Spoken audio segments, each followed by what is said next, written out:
Ayan guys, feeling ko okay na to. Kasi inabot na tayo ng alauna ng madaling araw. Ayan. Hindi na natin kailangan hintayin matuyo. Gagamitan ko na lang siya ng tong para ilipat dun sa aking bagong lalagyan. Tapos saka natin ayan guys, ililipat na natin sa kaldero para ating itatabi na, para kung gusto nating iulam o isahog sa pansit, gulay at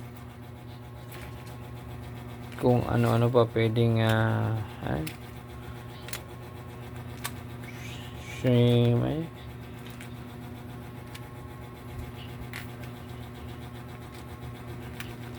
yan, para ma-preserve pa natin ang haba ng kanyang buhay.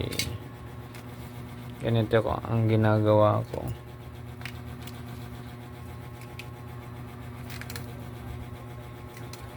Yan, ating set aside muna siya habang hindi pa magluluto tayo matutulog na, dahil anong oras na. Hininaan ko lang siya para hindi siya mabigla ng apoy. Nakalain nyo yan guys, halos mag-isang kaldero na siya. Hindi ko na nga muna siya guys nilinis, uubos ako ng oras yan.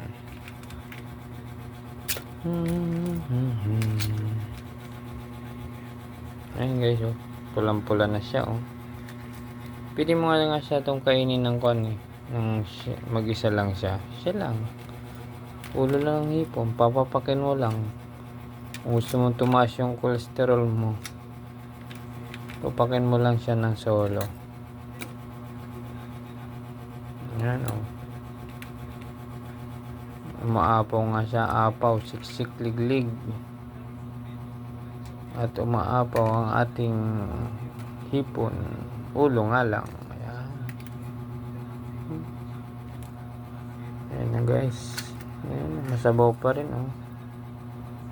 pero hindi natin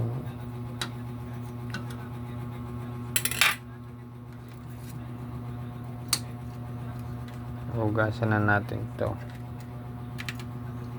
pag ating isalin lahat. Ayan.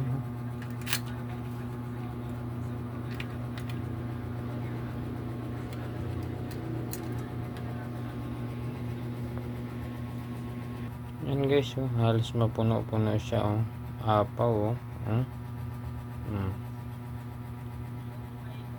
Tara, kainin na natin to guys.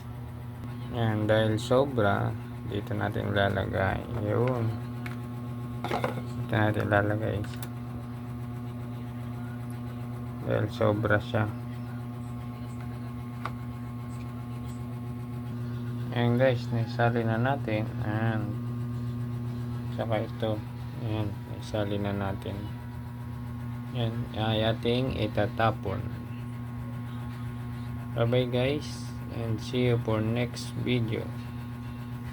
Please don't forget to subscribe my YouTube channel, Uragon Ini TV.